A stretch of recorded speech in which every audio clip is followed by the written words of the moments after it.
Hi, my name is Josh Kersey, and for my public engagement project, I decided to do the Halifax Explosion. The year was 1917, and Halifax was completely engaged in the First World War. The Halifax port was serving as a central point for transatlantic convoy vessels, which were assembled in Halifax before they crossed the Atlantic Ocean, heading to Europe to provide munitions, food, and any other supplies that soldiers needed for the war. During this period, Halifax was a thriving community driven by a war economy that had brought a lot of business and money to the city. Unfortunately, this all changed on December 6th, 1917.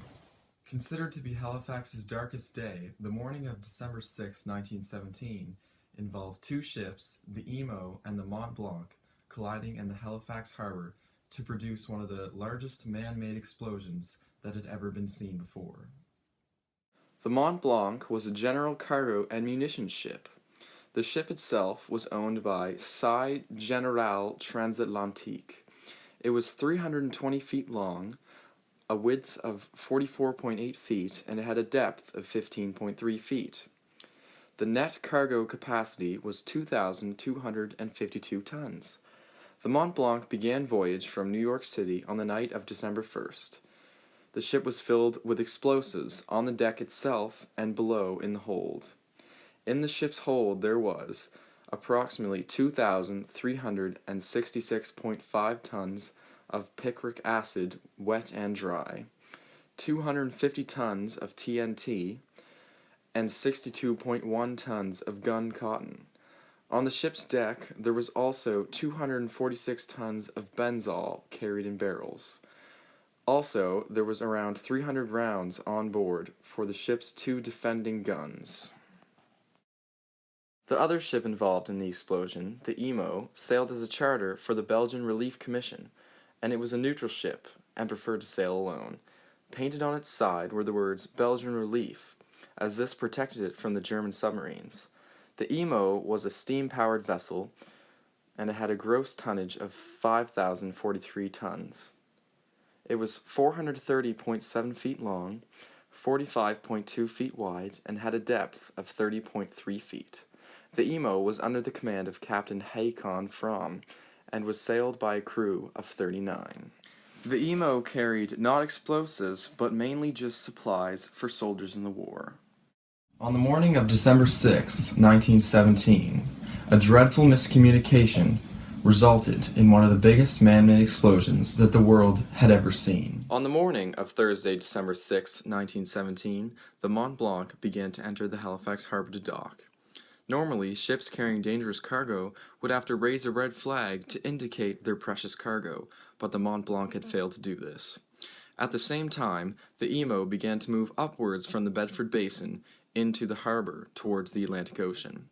Now the Emo had been held up in the harbour for several days, so it had made course without the harbour master's permission. The two ships were busy maneuvering when they had met in the Narrows. Initially, the Emo refused to make way for the Mont Blanc, but as the two ships got closer, it became apparent that the Emo would not have enough time to turn out of the Mont Blanc's path. There was then a flurry of whistles between the two ships, as the Mont Blanc first whistled twice, as to signal it would not give way. The Emo also blew the whistle twice, in return, to reply it was also staying course. And then, almost at the last minute, the Mont Blanc turned hard to the left, and the Emo reversed its engines, hard astern. Unfortunately, the combination of these two actions taken by the ships made them collide. The Emo had hit the starboard bow of the Mont Blanc and missed the area holding the TNT, fortunately. But, unfortunately, the ship had hit the part carrying the benzol fuel and the highly unstable picric acid. The ships ground into each other, sparks flying. Fire had started on the Mont Blanc, and the crew had abandoned ship, as they thought it would blow up in minutes. The French crew did not speak any English, so as they were abandoning ship, no one had really understood the real danger they were in, and the blazing ship continued to drift, on fire, to the Halifax shoreline, near Pier 6. The collision brought many people outside, and even drew a crowd of spectators as they watched the ship burn. Nobody had realized the huge danger they were in, not even the Halifax Fire Department. At approximately 9:04 a.m. on December 6, 1917, the Mont Blanc exploded with a force stronger than any other man-made explosion before it. Steel hull burst, sending projectile pieces onto the both Halifax and Dartmouth shores. Part of the anchor had hit the ground more than 4 kilometers away on the shore of the Northwest Arm. Almost 2 square kilometers around Pier 6, nothing was left standing. On the Dartmouth side, Tufts Cove took most of the blast, as well as the small Mikmaq settlement of Turtle Grove. It is estimated that almost 1,500 people died instantaneously, and hundreds more would continue to die in the following hours, even days after the incident. At the same time of the explosion, it provoked a tsunami that washed as high as 18 meters above the harbor's high water mark on the Halifax side. The tsunami also washed the Emo onto the Dartmouth shore, where it stayed until spring. After the worst was over, citizens started to take into account what had happened. Almost 2 kilometers around the blast center, there was total devastation, and many citizens had thought they were under some sort of German attack. Entire North End's connections to the 20th century were eliminated, consisting of rail lines, telephones, cable, telegraphs, water and electricity, a sugar refinery, dry dock, and naval facilities. The explosion had wiped the neighborhood Richmond off the map completely, and it was known as the devastated area. The destruction was so intense, those who had lived there all their lives wouldn't be able to recognize where their homes had once stood. After the initial explosion, the immediate danger was the fire. All throughout the city, wood stoves, furnaces, and lamps all tipped burning fuel into the wreckage of the buildings, many of whom's residents were still trapped inside. People were ordered to head to open ground, and many people headed to Point Pleasant Park, Citadel Hill, and the Halifax Commons. After the worst was over, the city began to take into account what had happened. Over 12,000 buildings were severely damaged in the explosion, and 1,630 were completely destroyed.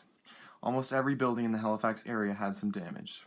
Notable industry buildings that were destroyed were the Acadia Sugar Refinery, the Dominion Textiles Plant, the Dockyard, Olin's Brewing Company, the Richmond Printing Company, the Richmond Railway Yards, and the Hillis & Sons Foundry. Through all these negatives, the Halifax Relief Commission was determined to use the disaster as a clean slate to rebuild the city better than before. In many ways they did, as they worked from the latest principles in town planning. The Commission ordered temporary and permanent housing, including the Hydrostone, a landmark that still remains in the city today. When the war ended, Canada was in a recession, but Halifax was in the middle of a construction boom. The Commission called in Thomas Adams, and he implemented new roads that worked with the hills of Halifax and curves of the landscape, as opposed to before, where all the roads, for the most part, were steep. He designed the neighborhoods along more modern lines, including green spaces and community areas.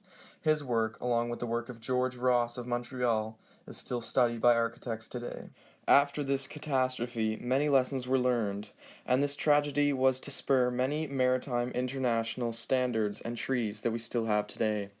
The marine laws in Canada and even around the world include detailed reporting systems, strict regulations on dangerous goods, and professional harbor management. Even though this is one of the most catastrophic events of its time, many valuable lessons were learned about dangerous explosives and harbor safety that still carry over to today's society.